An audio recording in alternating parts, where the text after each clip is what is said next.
Court లోపల జడ్జిలకు భద్రత కరువైంది. తీర్పుపై కోపంతో మహిళా జడ్జి అని కూడా చూడకుండా కరణ్ సింగ్ అనే నిందితుడు చెప్పు విసిరాడు. జగద్గిరిగుట్ట పిఎస్ పరిధిలో కరణ్ సింగ్ పై రేప్ కేసు నమోదైంది. ఇరుపక్షాల వాదనలు విన్న కోర్టు 2 రోజుల క్రితం జీవిత ఖైదు ఖరారు చేస్తూ తీర్పు ఇచ్చింది.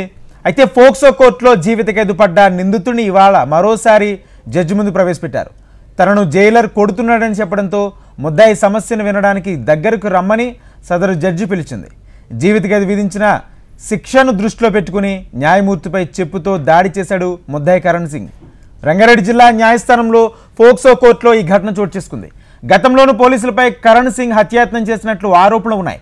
జడ్జిపై దాడికి నిరసనగా కోర్టు ఆవరణలో న్యాయవాదులు ఆందోళనకు దిగారు.